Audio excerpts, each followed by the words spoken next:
Gracias. Bueno, nuevamente bienvenidos y bienvenidos también a los que nos ven a través de las redes sociales, ya sea en Facebook en vivo o en YouTube en un horario posterior. Ya están volando las piñatas antes de tiempo.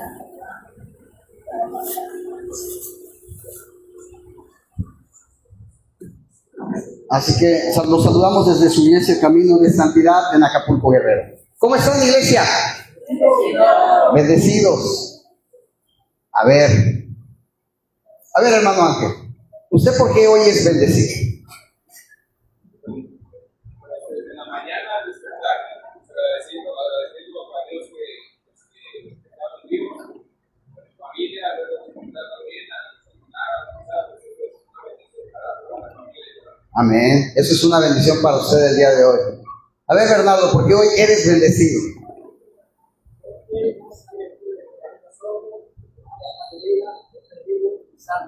Porque estás vivo, porque estás sano. Amén. Y eso es bueno. A ver, Rosa, ¿por qué eres bendecida hoy?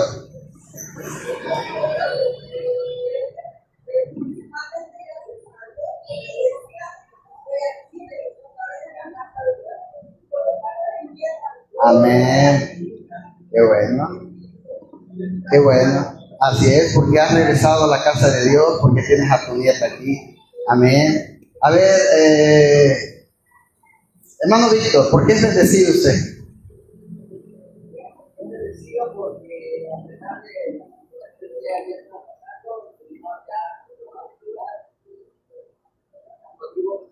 Amén. Por las tribulaciones que ha pasado, dice, soy bendecido por las tribulaciones que he pasado, pero que ya voy saliendo, ¿verdad? Así que dice la palabra del Señor que a los que aman al Señor todas las cosas, ¿qué? Son para mí. Y dice por ahí un dicho, creo que es mundano para no decir como dicen todos, dice la Biblia, y la Biblia no dice nada de eso, que cuando más oscuro está es porque dicen ¿qué? Que ya va a amanecer, ¿eh? O dicen cuando más oscuro está es porque ya se ve la salida del túnel. Así que muchas veces así es. Perdón. A veces las tribulaciones son porque el Señor va moldeándonos, va forjando nuestro carácter, ¿verdad? Y solamente así es como vemos su poder. Porque ¿cómo puedes ver el poder de Dios si nunca te has sanado? Porque nunca te has enfermado. Entonces cuando tú te enfermas vas a ver el poder de Dios cuando sanas.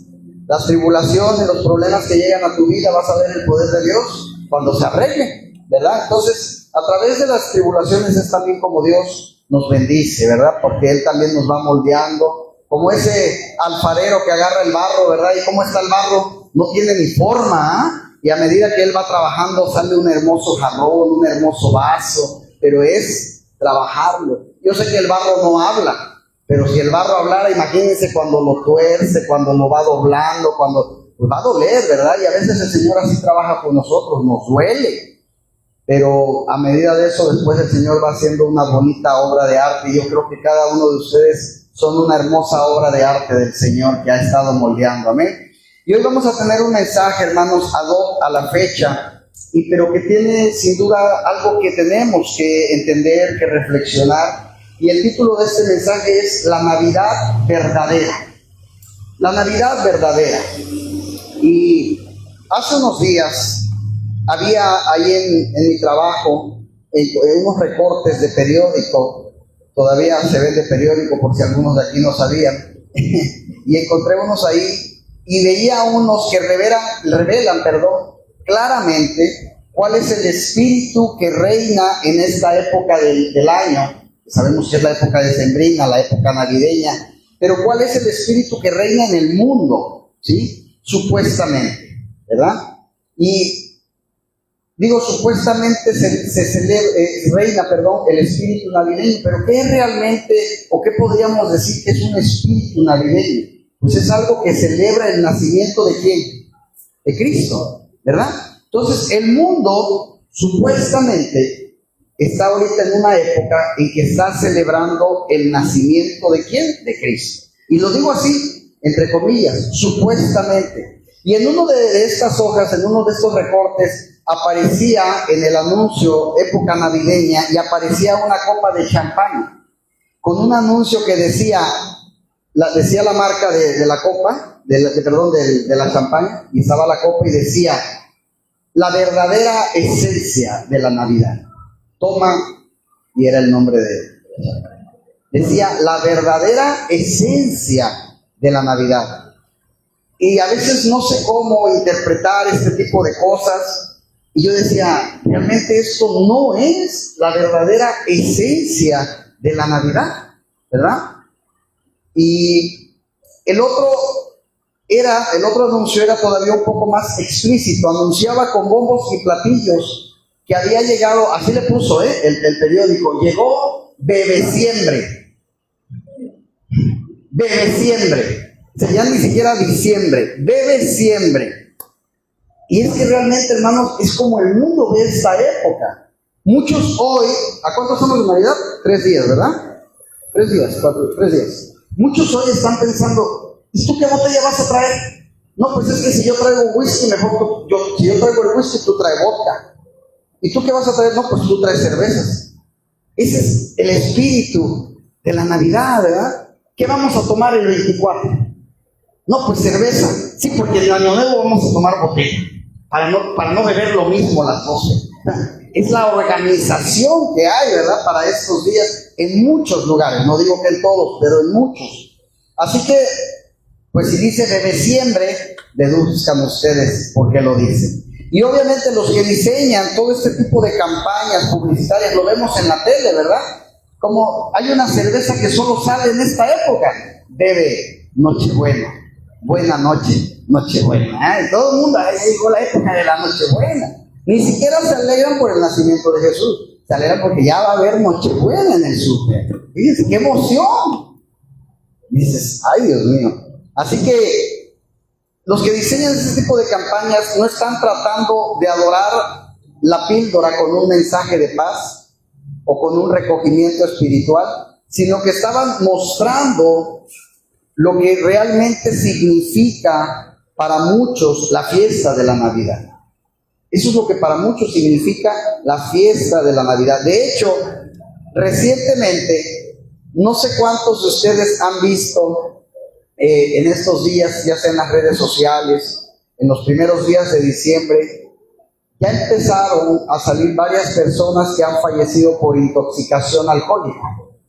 Y todavía no llega la fiesta grande, por así decirlo, ¿ah? Pero las posadas, las famosas peregrinaciones, realmente son más una excusa ¿para qué? Para alcoholizarse que realmente para celebrar. Entonces ya incluso ha habido recientemente también pues muchos accidentes automovilísticos por personas que van manejando en estado de ebriedad, ¿verdad? Así que comienza el mes de diciembre y se va a oír feo, pero es muy normal empezar a ver accidentes y empezar a ver personas que incluso se suicidan en esta época, porque le llaman una época de depresión.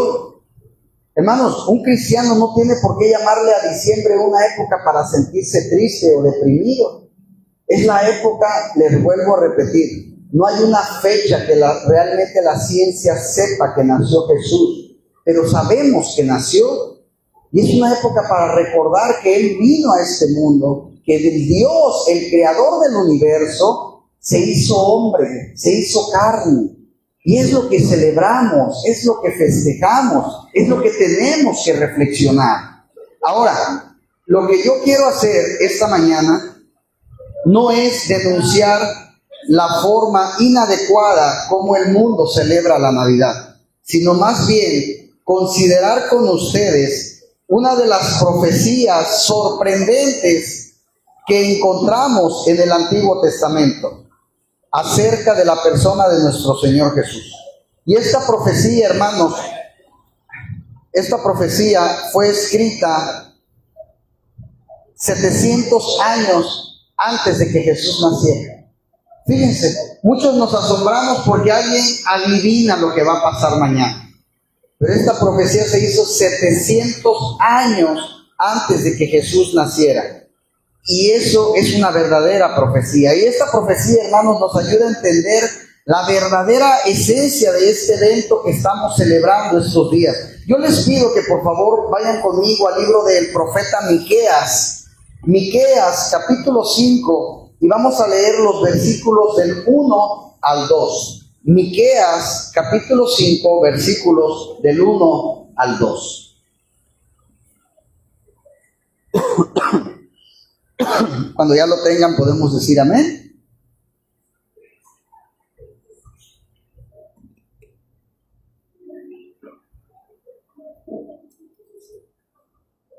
Miqueas 5, versículos del 1 al 2. ¿Ya lo tenemos? Amén. Y dice así la palabra del Señor. Rodéate ahora de muros, hija de guerreros. Nos han sitiado. Con vara herirán en la mejilla al juez de Israel. Pero tú, Belén, Éfrata, pequeña para estar entre las familias de Judá, de ti me saldrá el que será Señor en Israel, y sus salidas son desde el principio, desde los días de la eternidad. Amén. Fíjense lo que dice Israel: de ti saldrá ¿quién? El que será ¿qué? Señor. De ti saldrá el que será Señor. Miqueas, hermanos, fue un profeta. Se le llamó profeta menor porque su libro es un libro muy pequeño, es un libro breve, no como el de Isaías o Jeremías o Ezequiel. Es un profeta del siglo 8, contemporáneo precisamente de Isaías, el cual ministró durante un periodo muy difícil en la historia de Israel. Por un lado, la nación estaba sufriendo de una profunda descomposición moral y espiritual, quizás como la que hay en nuestros días. Por el otro lado, ellos tenían la amenaza de la gran nación de aquellos días, la nación de Asiria en el norte de Israel, que en un futuro no lejano castigaría a los judíos con una derrota muy humillante en una guerra. Así que había problemas dentro, había problemas fuera, una corrupción interna, una amenaza militar inminente, pero hermanos, es en ese contexto tan desolador, así como vemos las cosas tan mal, que el profeta anuncia la llegada del Mesías, del Cristo. En medio de la tribulación, de los problemas, hay una buena noticia: que va a venir el Rey, que va a venir el Señor, que va a venir el Salvador. La palabra Mesías en hebreo significa ungido. Eso significa Mesías, ungido. Y es la misma palabra Cristo en griego. La llegada de ese gobernador, de ese Señor, de ese Rey de Reyes y Señor de Señores, enviado por Dios mismo para la salvación de su pueblo. Fíjense qué hermoso. Y lo primero que Miqueas nos revela en esta profecía, hermanos, es el lugar que habría de venir el Señor. Fíjense qué hermoso, nos revela el lugar que habría de nacer el Mesías. ¿En dónde? En el versículo 2. Pero tú, Belén Efrata, pequeña para estar entre las familias de Judá, de ti me saldrá, el que será el Señor en Israel. De ti me saldrá. Fíjense qué hermoso. Lo más irónico, hermanos, es que el mundo sabía de dónde iba a venir el Mesías, y aún así el mundo no lo reconoció. Es como, imagínense que yo les dijera: yo no soy profeta, ni me considero, ni mucho menos, como los que ahora dicen que son profetas, yo no. Y que dijera: hermanos, el Señor entrará por esa puerta vestido de morado. Y que entre alguien de morado y nadie lo pele. Y nadie le haga caso. Así de incoherente se ve la Biblia cuando tú la lees ahora. Tanta profecía que anunció la venida del Mesías. Tanto que dijeron cómo sería, cuál sería su obra, cómo sería su trabajo. Y nadie lo conoció. Así que Él dice de dónde va a venir. ¿Sí? De Israel. Seguramente ustedes recuerdan que alrededor del nacimiento de Cristo, unos magos llegaron a Jerusalén preguntando dónde estaba el rey de los judíos, que dónde había nacido, y que era un hombre sumamente suspicaz, que les aclaro, ni eran 3 y ni eran magos, pero eso ya lo veremos después, ¿verdad? Así que, ¿cómo se dice cuando una persona tiene un síndrome de persecución paranoico? El famoso Herodes mandó a matar a su propio hijo cuando pensó que podía quitarle su reino. Imagínense ustedes de cuando este hombre escucha a estos dignatarios orientales preguntando, y les repito, no eran 3 reyes como dice la tradición, ni tampoco se llamaban Melchor, Gaspar y Baltasar, era una comisión de altos dignatarios persas probablemente, que llegan, la gente dice que 3 porque dice que llevaban oro, incienso y mirra, pero no quiere decir que eran 3 ellos, ¿verdad? Así que yo puedo traer 5 regalos y soy uno, tampoco somos 5, ¿verdad? Así que, pero bueno, era una comisión de altos dignatarios que llegan preguntando, ¿dónde está el rey de los judíos? Imagínate quién le llegan preguntando, al rey Herodes. ¿Sí? Es como si yo le pregunto a Claudio Sheinbaum, ¿dónde está el que manda en México? Y Claudio va a decir, pues, ¿estás aquí enfrente? Pues, no, manda Dios en México. ¿Verdad? Pero sí se va a sentir ella indignada. Y ellos le preguntan a Herodes, ¿dónde está el rey de los judíos? Y aquel se dio, me imagino la cara, ¿y qué se cree? Así que le preguntan eso, ¿dónde está el rey de los judíos que ha nacido? Y Herodes inmediatamente manda a llamar a los estudiosos de las escrituras en el pueblo de Israel y les hace la misma pregunta. ¿De qué están hablando estos? ¿De qué rey están preguntando que ha nacido un rey? ¿De qué rey? ¿Sí? Y ellos, como conocen, como son sabios, le dicen, es que la escritura, la profecía dice que van a ser el rey de ellos, de los judíos, en Belén, en Judea, porque así lo escribió el profeta, ¿quién? Miqueas. Fíjense, porque así, por eso ellos vienen preguntando. Y ese famoso rey, pues no sabía. Ahí se vio también su ignorancia, porque él no sabía. Les dice, ¿de qué preguntan ellos? Díganme ustedes que son sabios. Entonces ellos sí sabían. Mis hermanos, entre los judíos no había ninguna duda de que el Mesías nacería en Belén, entre los judíos. Porque Dios, ¿cuándo lo anunció? 700 años antes de su nacimiento, ¿sí? Ahora, lo que ellos sí perdieron de vista fue el por qué Dios escogió un poblado como Belén, ¿sí? Para que el Mesías naciera ahí. ¿Por qué Belén? Belén no era, hagan de cuenta que en ese tiempo lo más nice era Israel. Es como decir la Ciudad de México. Y de repente te dicen, van a ser el Mesías acá en Tuncingo, no sé, un pueblo. Entonces la gente va a decir, no, ¿cómo crees? Mínimo de Guadalajara o Monterrey. No, de un pueblo que nadie conoce, que no hay nada, ¿sí? De Belén, para que el Mesías naciera ahí. ¿Por qué una aldea tan pequeña que de hecho en ocasiones fue pasada por alto cuando se censaban los pueblos de Judá? Imagínense, ni siquiera iban a censar. Puede haber como 3 ahí nada más, ¿para qué censamos? No vale la pena. Así que esto es lo que dice Miqueas, dice pequeña para estar entre las familias de Judá. ¿Pequeña qué? La aldea, el poblado, ¿sí? Entre las familias de Judá. Eran poblados muy pequeños. Todavía el día de hoy, hermanos, que Betjala no tiene más de 11,000 habitantes el día de hoy, ¿sí?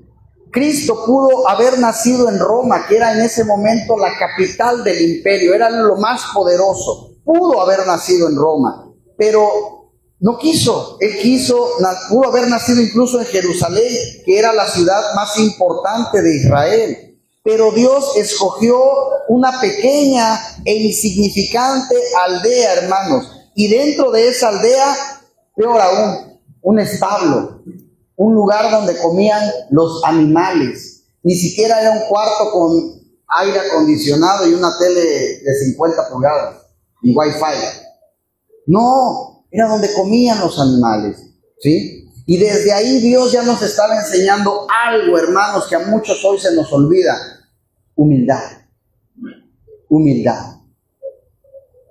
Anoche platicábamos con mi hermana Susi y mi esposa y le decía, cualquiera que viera las mesas iba a decir, Se ve que mañana aquí van a comer un corte fino con puré y una ensalada de verduras. Digo, si supieran que en estas elegantes mesas nos vamos a echar unos ricos tacos de pastor con agua de Jamaica. Pero al final les digo, algo bonito, pero de corazón y sencillo. Hermanos, se está perdiendo la humildad. Y es por eso hoy dicen, ya no me llames pastor, dime apóstol, dime profeta. Ya no quieren llamarse ni siquiera pastor. Ya quieren que el nombre sea como que de un rango más alto, ¿no? Por eso es que ahora es pastor. Ya somos varios en la alabanza. Escoja quién va a ser el líder. Quieren el título, líder. Incluso en muchas iglesias hay, ya no ni siquiera es el pastor, ahora hay un líder de varones, la líder de mujeres, los líderes de matrimonio, el líder de jóvenes, el líder de alabanza, el líder de los ujieres. O sea, quieren título, llámenlo, pastor, mándenme a hacer una placa que aquí diga líder, para que cuando entre la gente diga, ¡ah, ese líder! ¿Qué falta, hermanos? Humildad. A mí encuéntrenme barriendo y trapeando y me siento feliz. A nadie dice eso. Pastor, a mí pónganme aquí, se encarga de hacer el aseo. A ver, ¿quién va a decir eso? Hermanos, yo le dije yo siempre lo he dicho, aquí podrán haber 30 personas que se acomidan, pero le dije a mi esposa, tú y yo, a una vez al mes, vamos a seguir viniendo a hacer el aseo. Yo no quiero perder el piso. Y de verdad, hermano, cuando tú vienes y haces el aseo, también le agarras cariño a tu iglesia. Le decís, yo limpio. Ahí mi esposa se encargó de lavar los baños. Le dije, ya los baños ya últimamente han estado un poco sucios, hay que lavarlos bien. Me ayudó ella a lavar. Pero tratamos siempre que ese debe de ser, hermanos, porque Jesús nos enseñó que Él vino ¿a qué? ¿A servir o a ser servido? A servir. A servir. Hermanos, no están para saberlo y a mí tampoco me gusta decirlo. Pero aquí ha habido comidas donde su servidor no ha comido, porque mi intención es que la fiesta es de ustedes, les digo, es para ustedes. ¿Sí? Si alcanzamos, qué bueno, pero la prioridad para mí son ustedes, y siempre lo van a hacer. Hay pastores que se sientan y quieren que les sirvan. Sírvele al pastor, primero al pastor. No, ni se me les ocurra, a mí, no coman todos, ya no último yo. Pero debemos de recordar, hermanos, ¿qué nos enseñó Jesús? Humildad.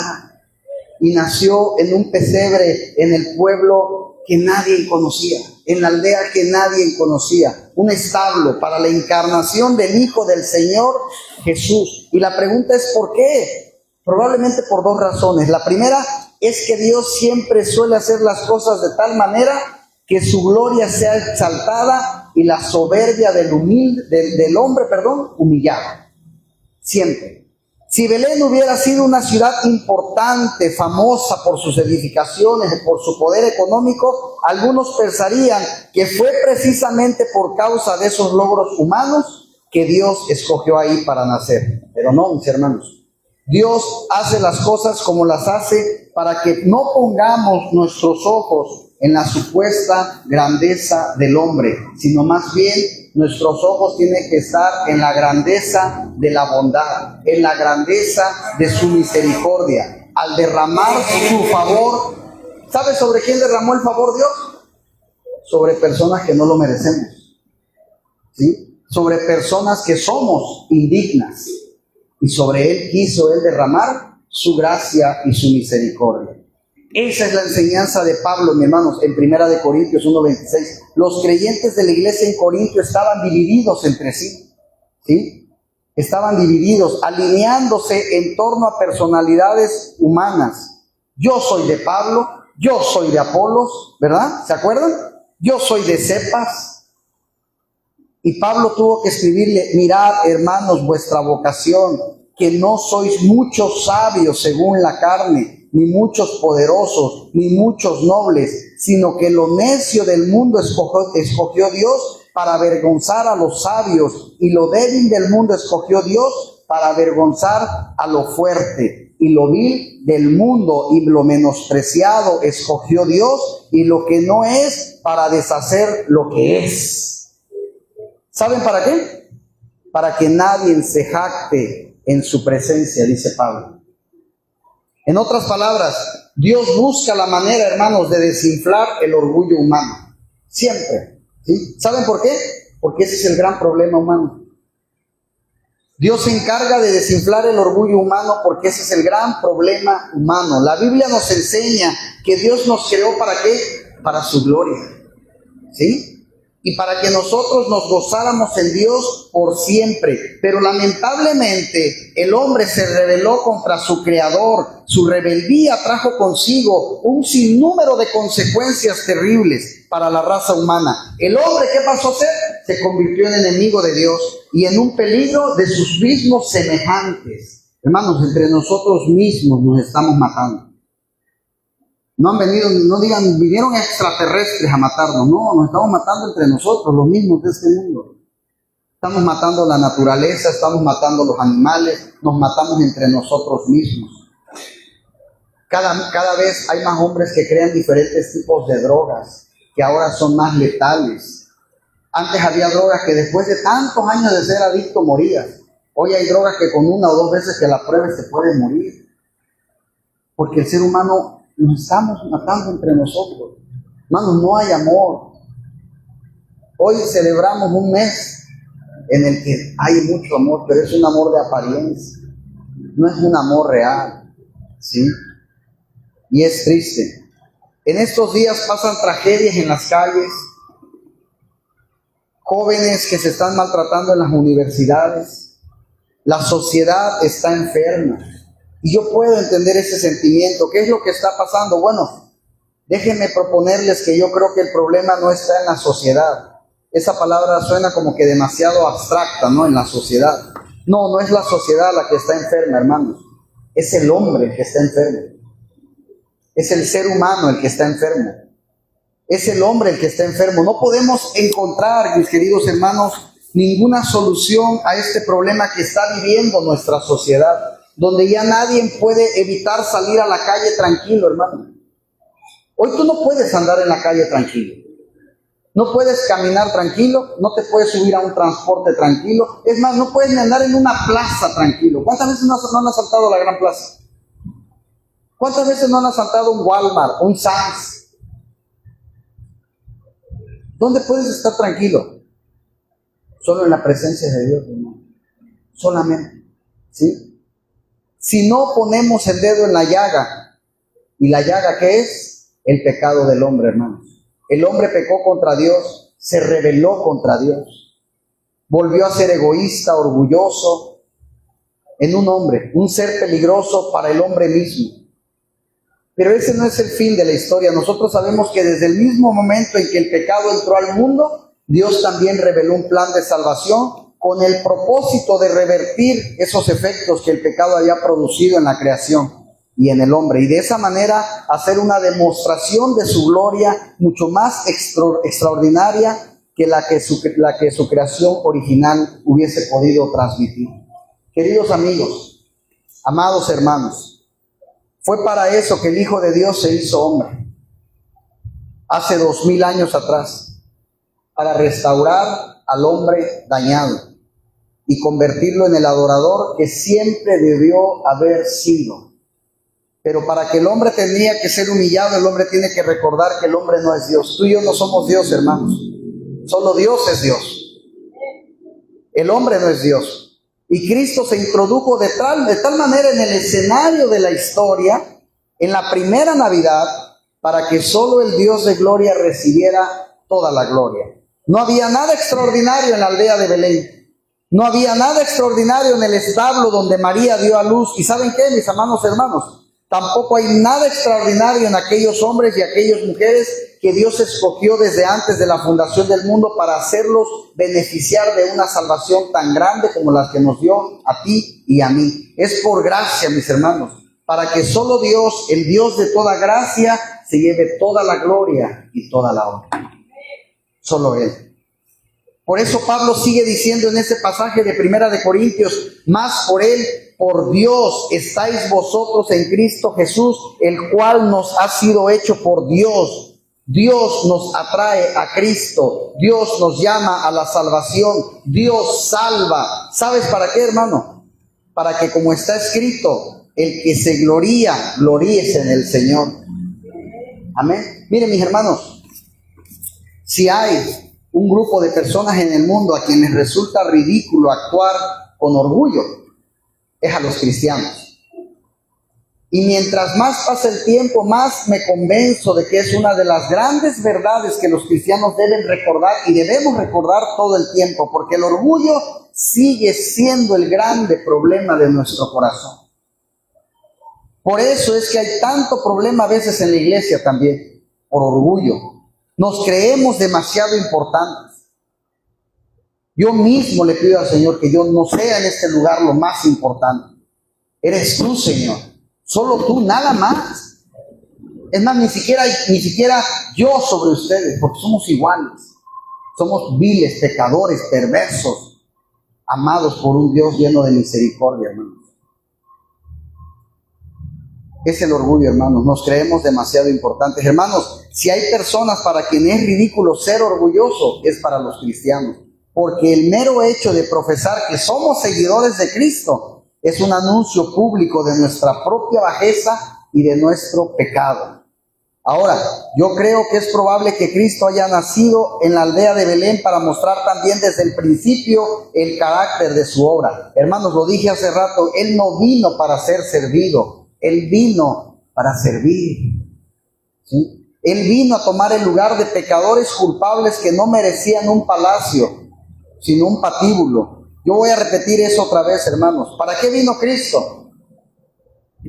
Él vino a tomar nuestro lugar. ¿Y qué es lo que tú y yo merecemos por nuestros pecados delante de la justicia de Dios? Tú y yo no merecemos un palacio, te lo aclaro. Para los niños y jóvenes que están aquí y que no saben qué es un patíbulo, es algo que deberían construirlo el día de hoy para aplicar la pena de muerte sobre aquellos que matan a otros seres humanos. Como dice la Biblia, y yo creo que eso disminuiría en la gran manera la delincuencia de este país. Un patíbulo es el lugar donde se ejecuta lo culpable, y eso es lo que tú y yo merecemos realmente, hermano. Bueno, Cristo nació en una aldea pequeña e insignificante, porque Él vino en nuestra representación. Él vino a tomar nuestro lugar, y lo que nosotros merecemos, repito, no es un palacio. Lo que nosotros merecemos es un patíbulo. Antes de ser exaltado era necesario que Cristo primero fuera, ¿qué? Humillado. Y esa es la enseñanza de Pablo en Filipenses. Filipenses capítulo 2, versículos del 5 al 8. Haya pues en vosotros este sentir que hubo también en Cristo Jesús, el cual, siendo en forma de Dios, no estimó el ser igual a Dios como cosa a que aferrarse, sino que se despojó a sí mismo, tomando forma de siervo, hecho semejante a los hombres.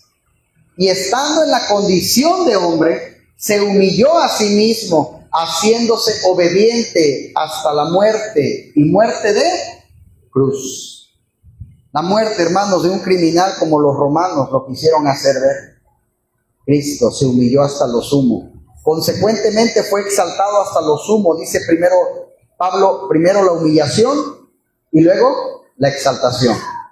Pero Miqueas no solo profetizó 700 años antes el lugar en el que Cristo había de nacer para dejar al hombre sin excusa su palabra. Está ahí. Sino que también profetizó la naturaleza de su gobierno,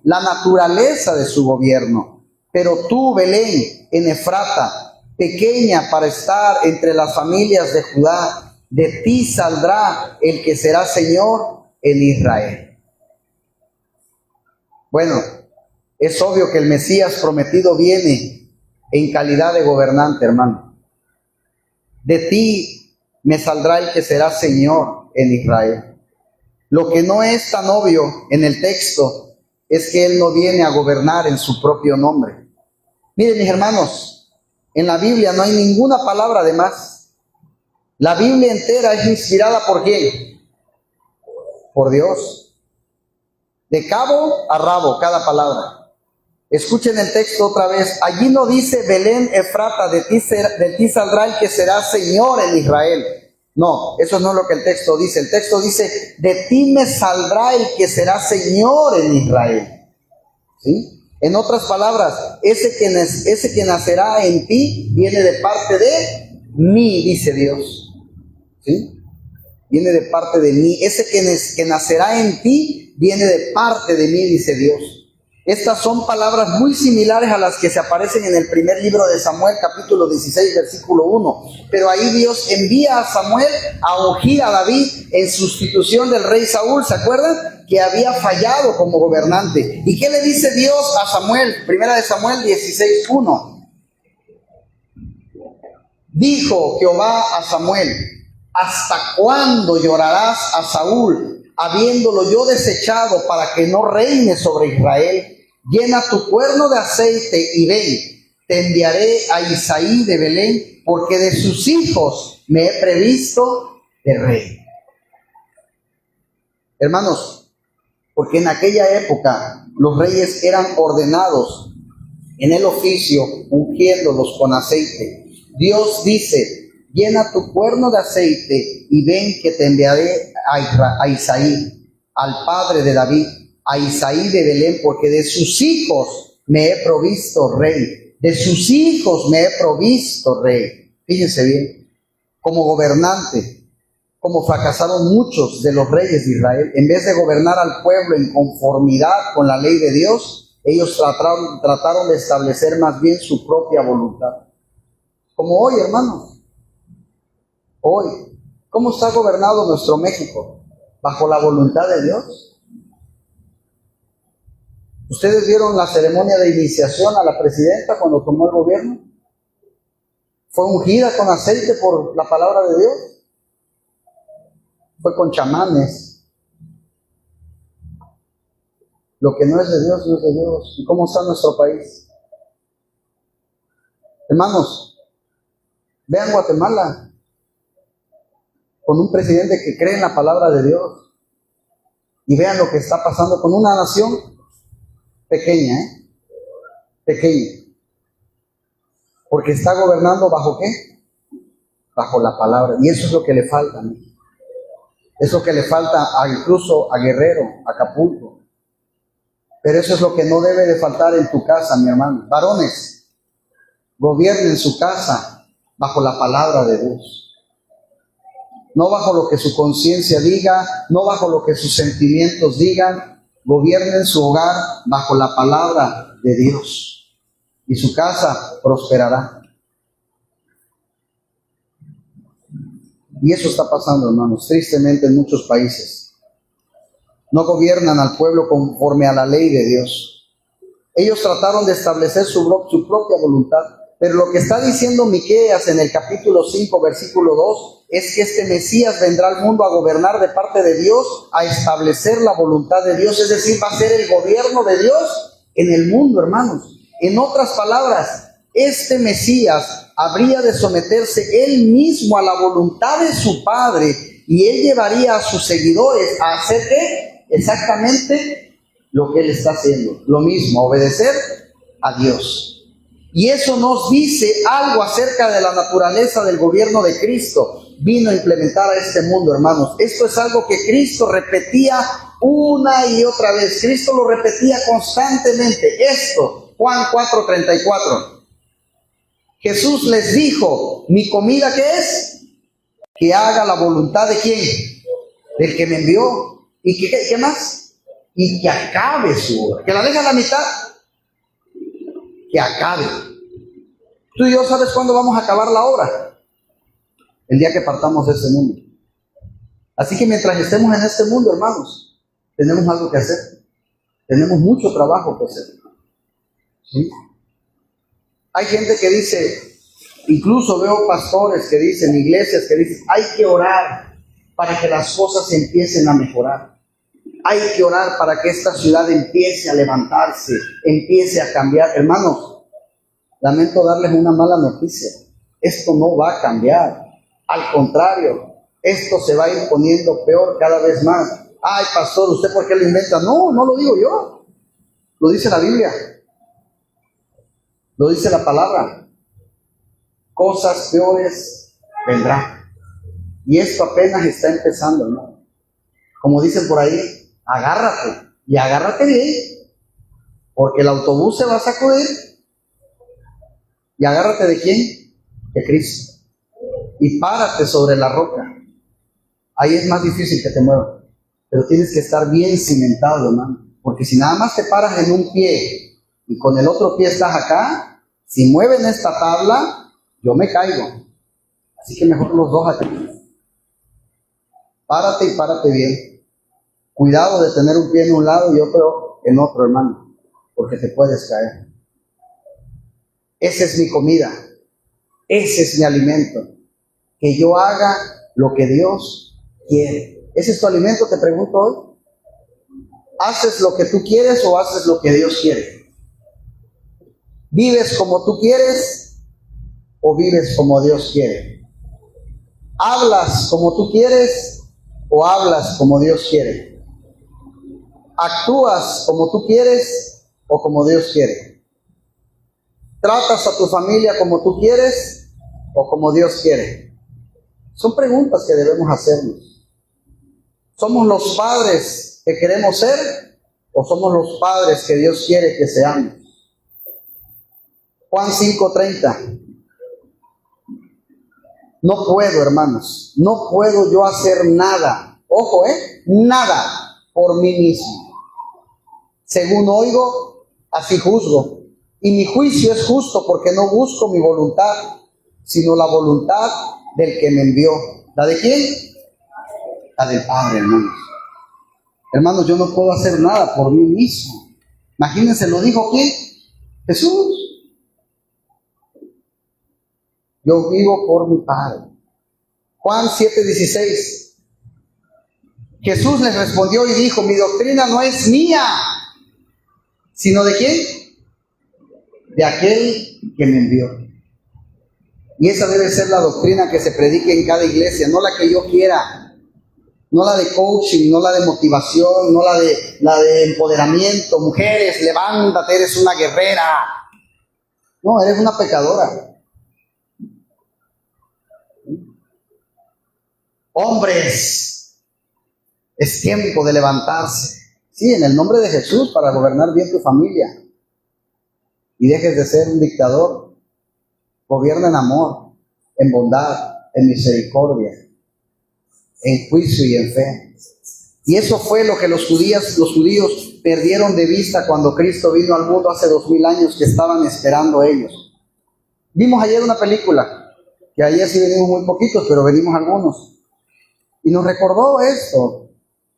Hay una parte de la película donde Jesús les avisa que ya van a ir a entrar a Jerusalén, ¿verdad, Bernardo?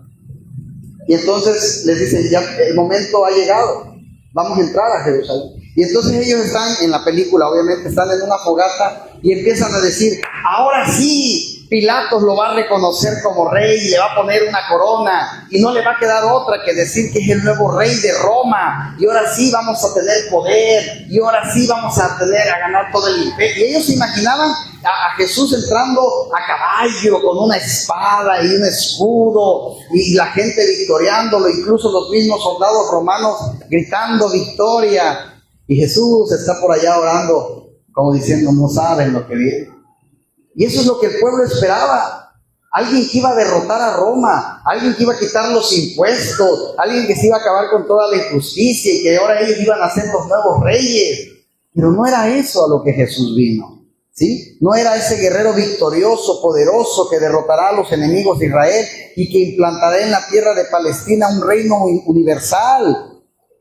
Y óiganme, algún día Cristo volverá a implantar su reino eterno en el mundo, pero esa no era la misión en esa primera venida. Esa no era la misión en su primera venida. Cristo vino más bien a hacer posible que hombres y mujeres rebeldes contra Dios se arrepintieran de su rebeldía y se sometieran al gobierno de Dios. Eso es lo que Cristo vino a hacer. Que tú y yo vivamos hoy arrepentidos de lo que éramos y que le entreguemos nuestra vida. Esa fue su verdadera batalla y sigue siendo, ¿sí? Eso fue lo que Cristo vino a hacer. Ese es el tipo de reino que vino a implantar. ¿Recuerdan ustedes cuando Pilato estaba interrogando al Señor y Cristo le dijo, Pilatos, mi reino no es de este mundo? Mi reino no es de este mundo, mi reino no es de este mundo, Pilato. Mi reino no es como el que tú tienes en mente. Yo no vengo a quitarte tus riquezas, tu trono, tu corona. Yo no vengo a gobernar Roma, a quitarte tu lugar y a meterte al calabozo. Yo no vengo a eso.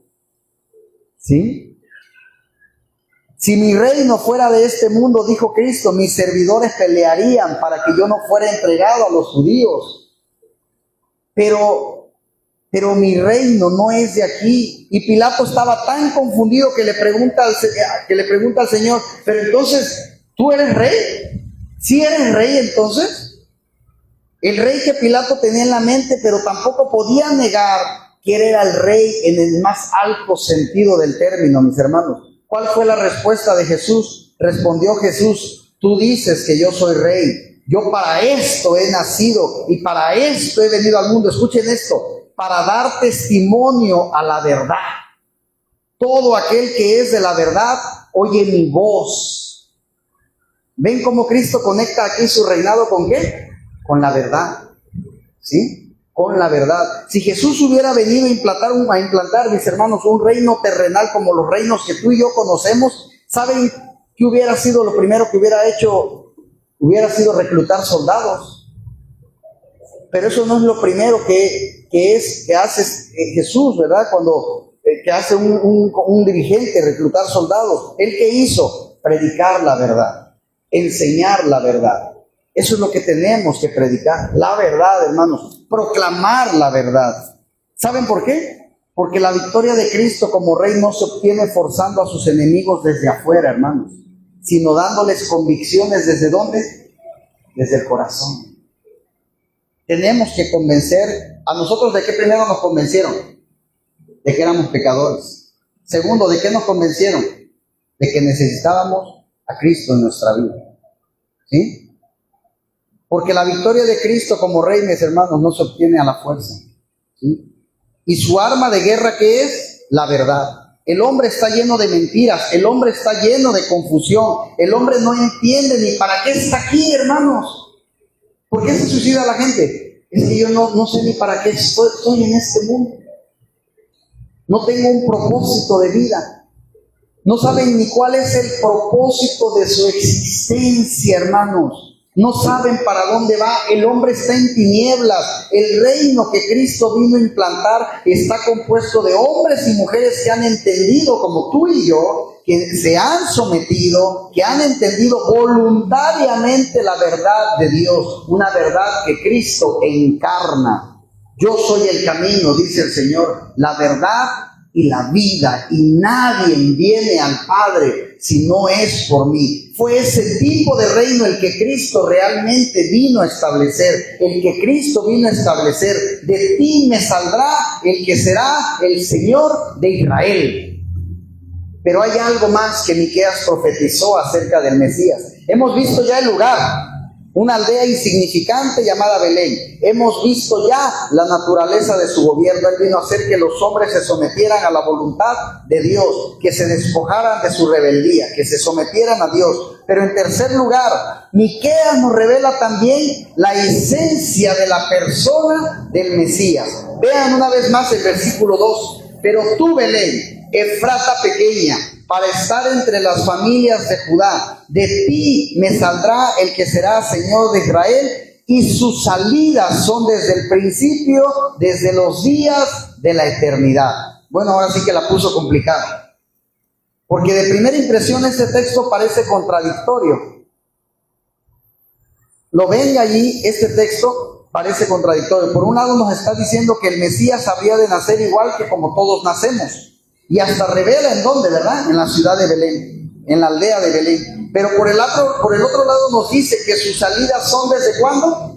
Desde el principio, desde los días de la eternidad.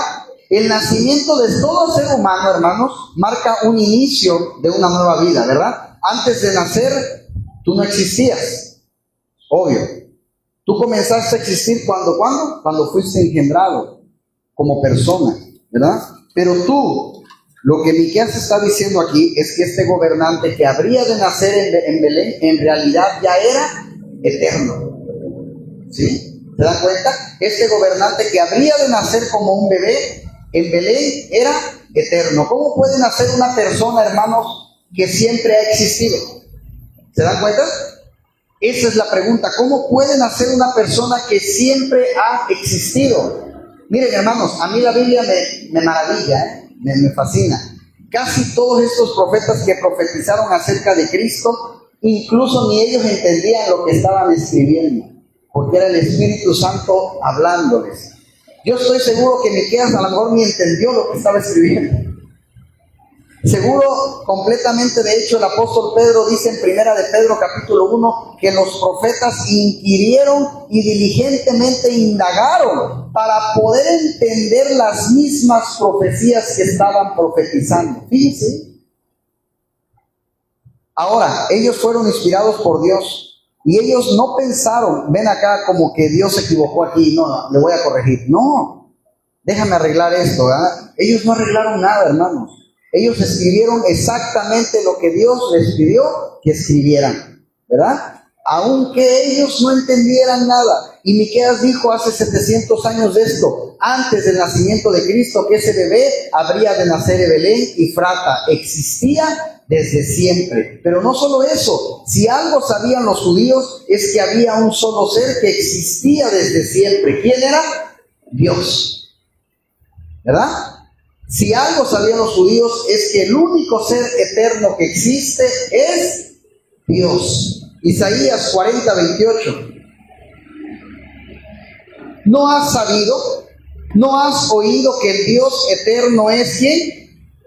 Jehová, el cual creó los confines de la tierra. No desfallece ni se fatiga con cansancio, y su entendimiento no hay quien lo alcance.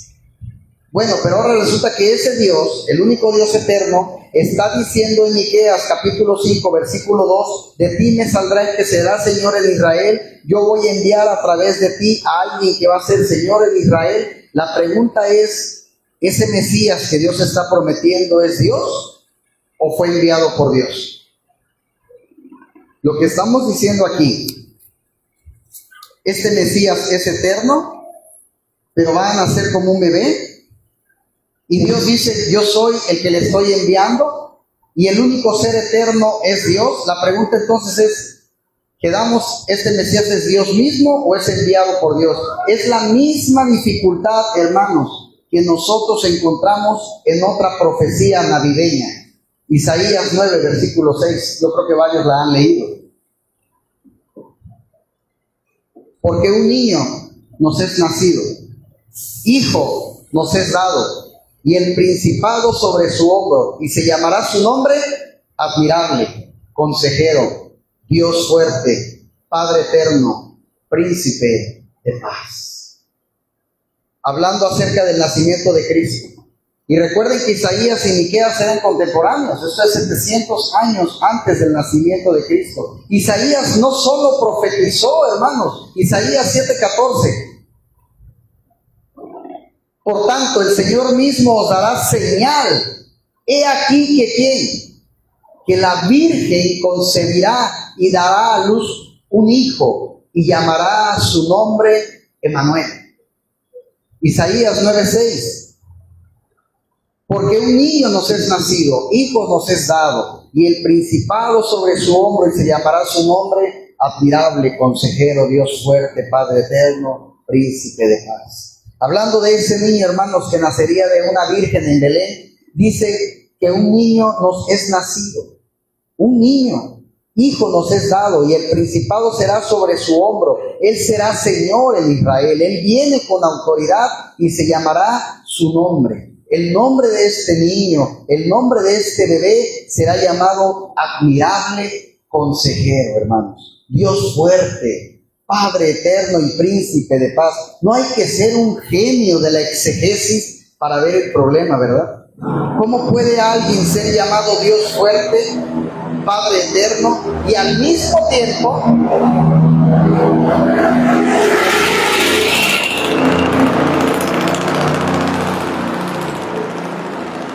eso es para que vean que es el libro?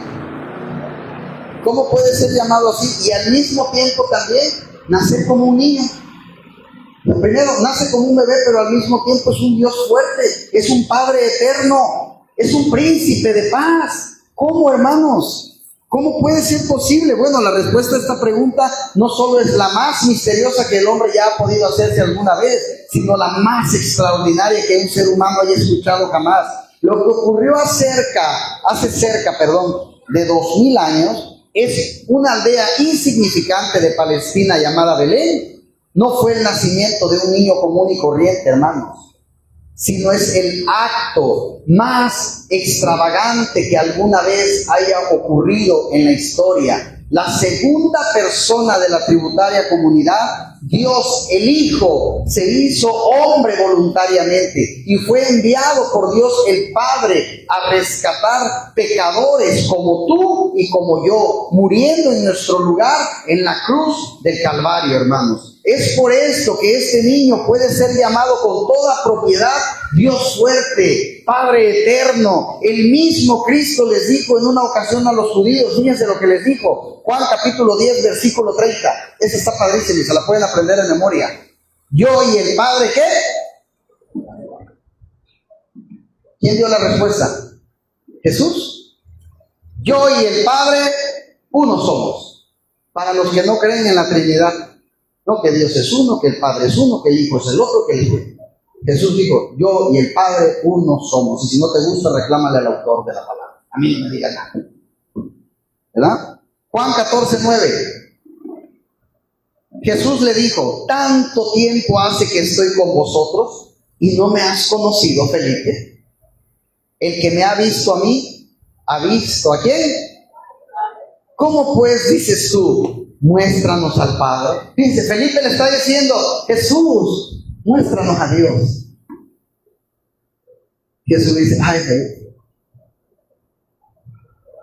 Ahí me identifico yo con Jesús a veces, en ese momento. Digo, ay, Dios. Llevas tanto tiempo conmigo, le dice, y no me has conocido. No, hombre, a mí se me pone hasta la piel de chinita que Jesús me dijera eso. Y no sabes quién soy.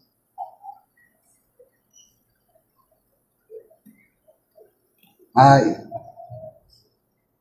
el que me ha visto a mí, ha visto al Padre. He ahí la solución del dilema, hermano. No te compliques la vida. Jesús nació como un niño en la aldea de Belén, pero no era otro que el Hijo de Dios, la segunda persona de la Trinidad, asumiendo en el tiempo una naturaleza humana, semejante a todo a la nuestra, hermano. Solamente hay una diferencia de Él con nosotros. Una, Él no tenía pecado. Él era limpio y puro. ¿Sí? Él no tenía pecado. Y estando en esa condición de hombre, decidió pagar, sin haber pecado, hermanos, decidió pagar en una cruz la deuda que todos tenemos con la justicia divina, muriendo la muerte que tú y yo merecíamos. Él decidió pagarla. Ese es amor, hermanos. Ese es amor. ¿Sí? Así que el que envió Dios, es el Dios que envía al mismo Dios. Dios el Padre enviando a Dios el Hijo. Esa es la enseñanza de Juan en su introducción del Evangelio. En el principio era el Verbo, y el Verbo era con Dios, y el Verbo era Dios, era con Dios, y el Verbo era Dios, mis hermanos. Aquel Verbo fue hecho carne y habitó entre nosotros, y vivimos su gloria, gloria como el del unigénito del Padre, lleno de gracia, lleno de verdad. Es ese hecho extraordinario que supuestamente el mundo, hoy está recordando dentro de 3 días. Ese hecho, que el Dios se hizo hombre y nació. Eso es lo que el mundo va a celebrar en 3 días.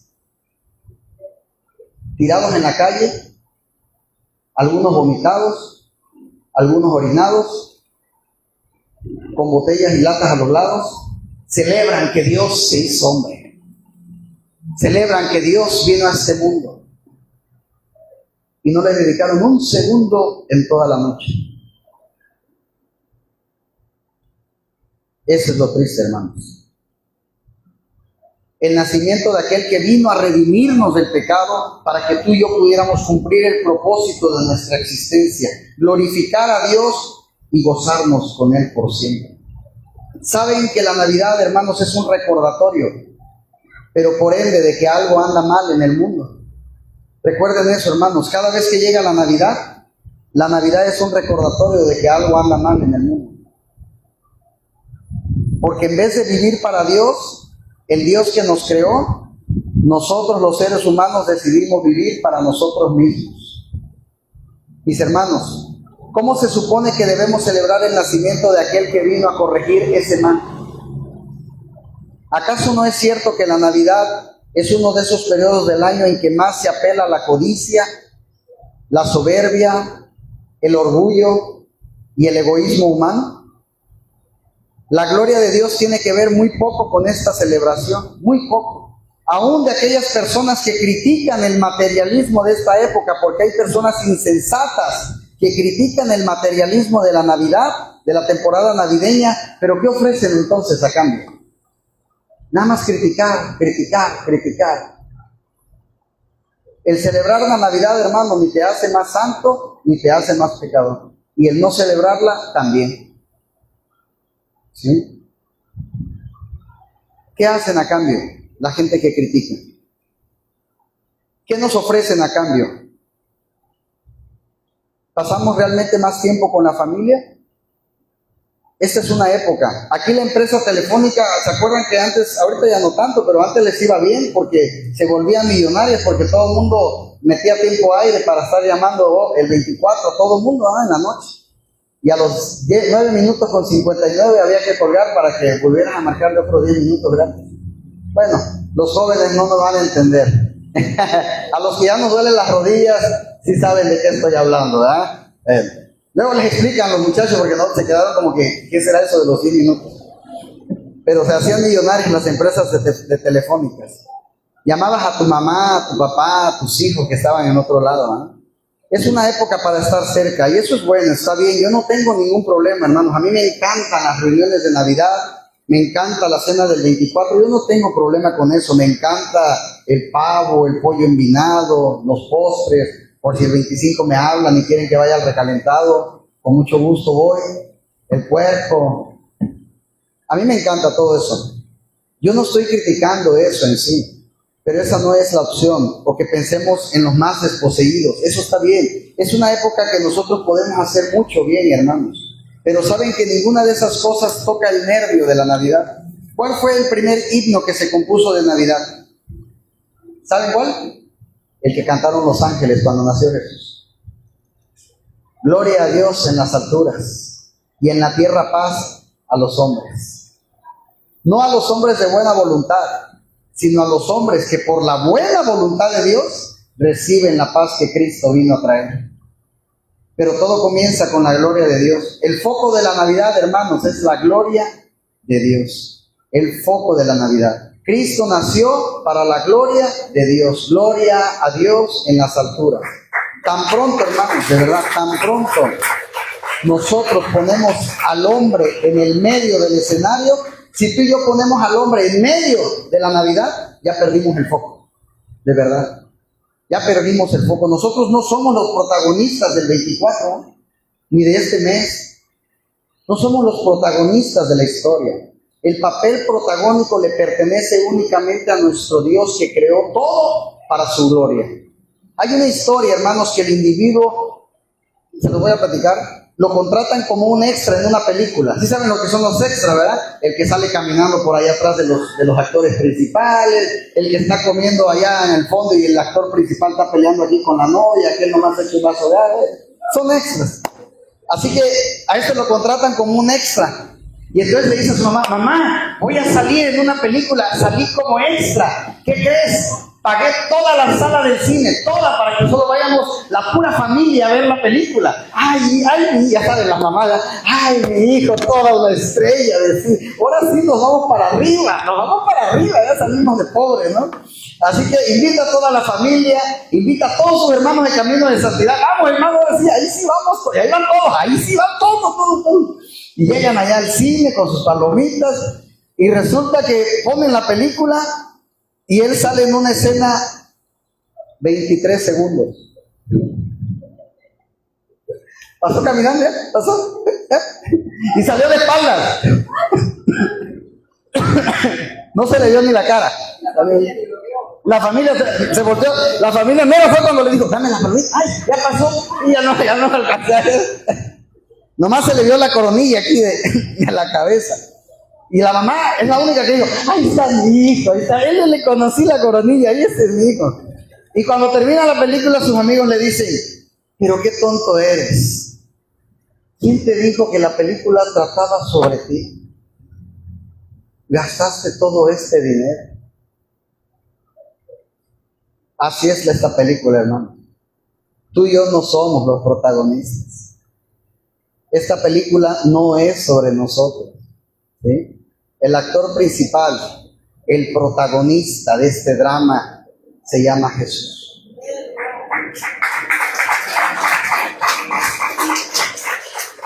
Y todo esto es para darle gloria y honra solamente a Él. Y Pablo dice en Romanos capítulo 3, versículo 23, por cuanto todos pecaron y están destituidos de la gloria de Dios.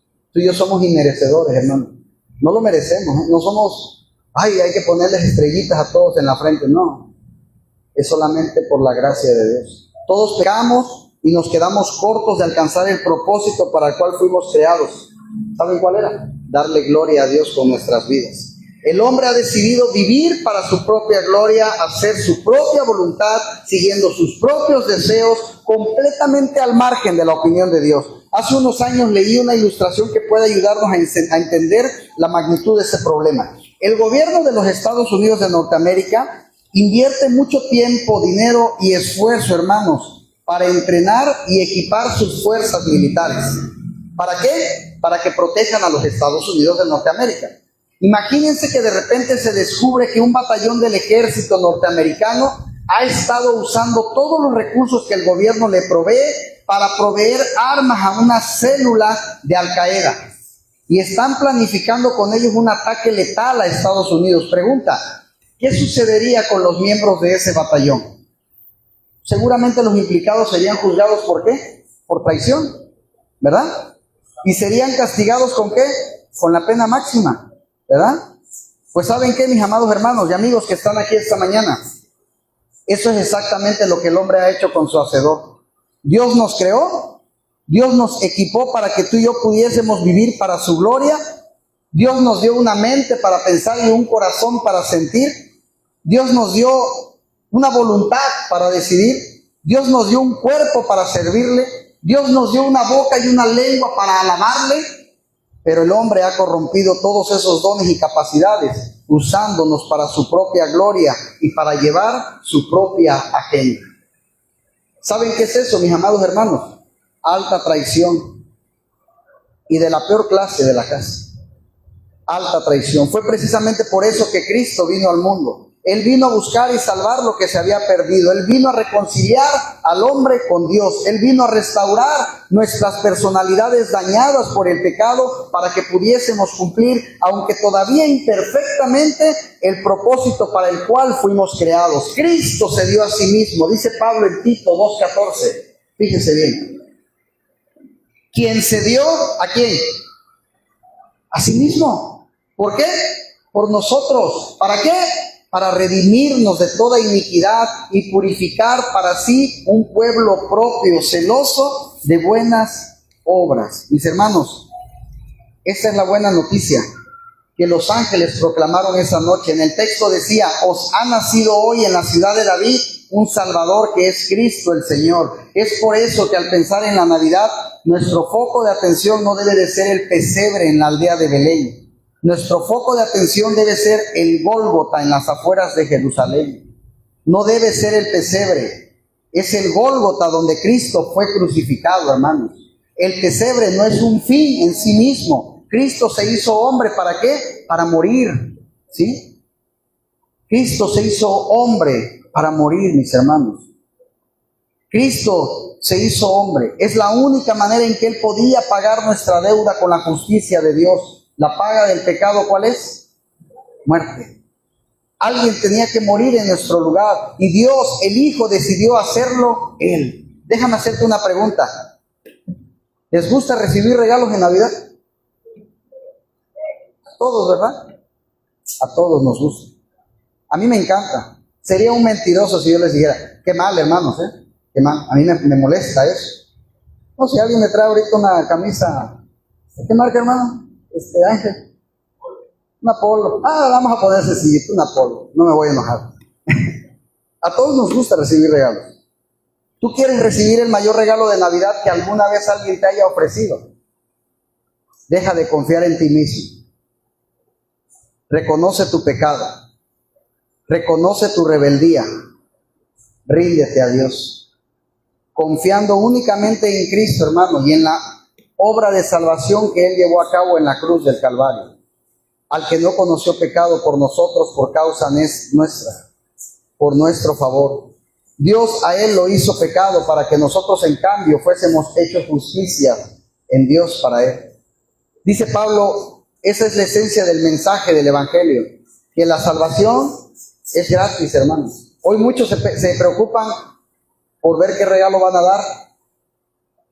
Las tiendas hoy están llenísimas. Liverpool, Coppel, no sé, la que ustedes me digan. Están llenas. La gente anda buscando el mejor regalo. Cuando el mejor regalo que podemos dar a alguien, hermanos, es la salvación de Cristo por nosotros. Ese es gratis. Ahí no hay meses sin intereses. Es gratis. Y no es que sea barata. Es carísima. Pero te tengo una buena noticia. Hay alguien que llegó y le dijo, cárgalo a mi tarjeta.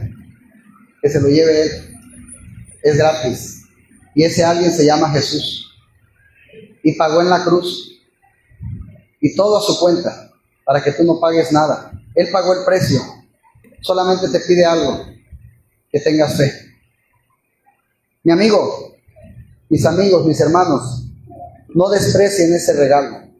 No desprecien ese regalo porque no hay posibilidad de salvación fuera de Cristo, Y es por esto que Dios anunció con tantos siglos de antelación todo lo concerniente a su nacimiento, todo lo concerniente a su ministerio, todo lo concerniente a su obra de redención.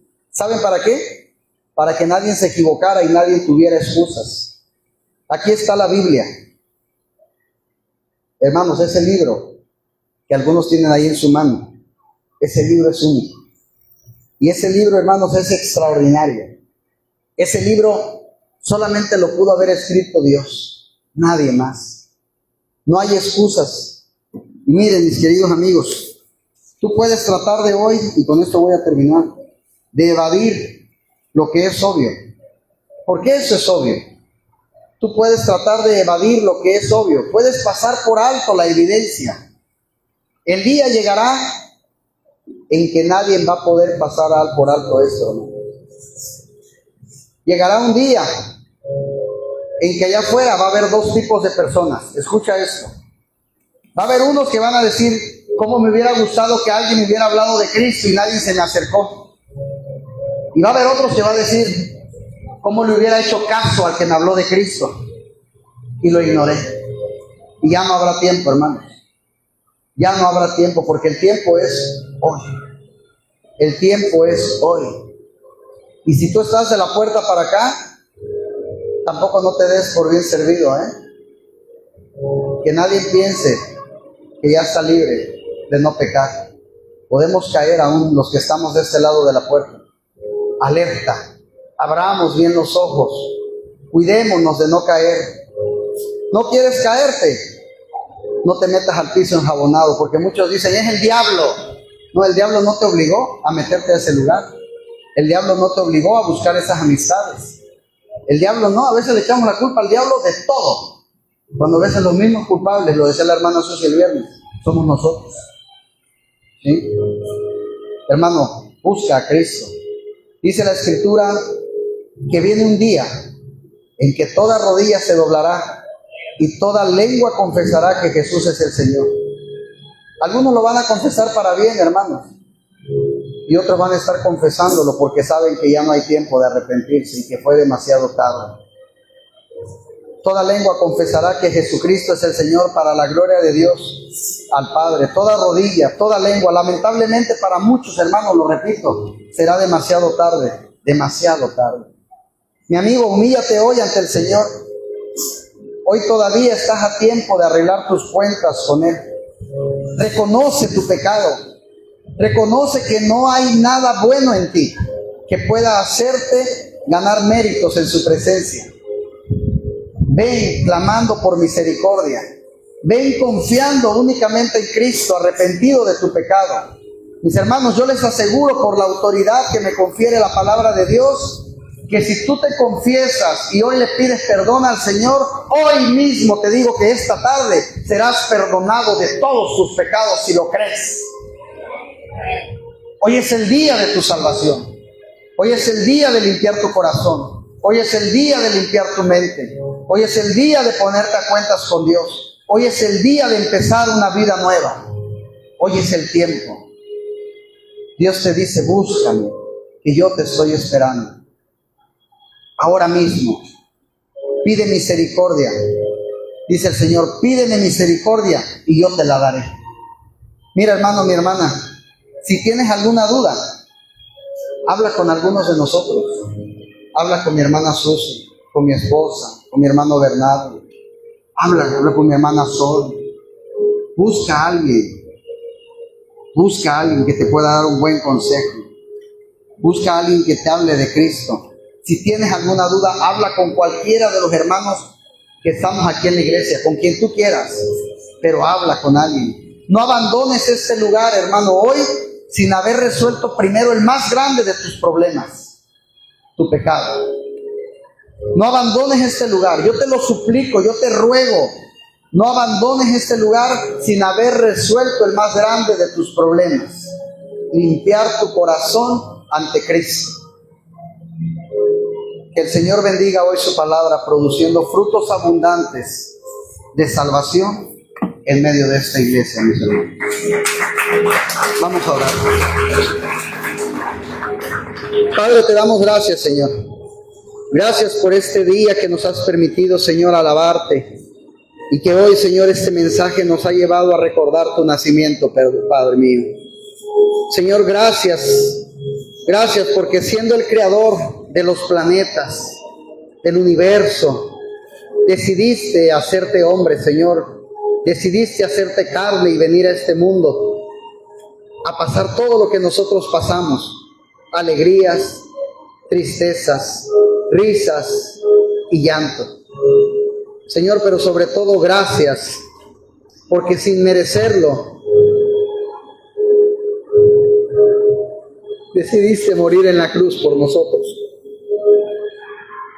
Perdónanos, Señor, si no lo hemos valorado como deberíamos hacerlo.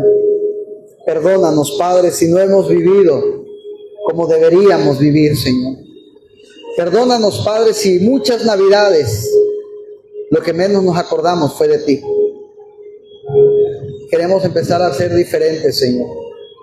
Queremos que tú seas el centro de nuestra mesa, Señor. No solo en esta fecha, sino todos los días, Señor. Sé, Padre, sé el centro de nuestros hogares. Sé el centro de nuestras familias, Señor. Y gracias, Padre.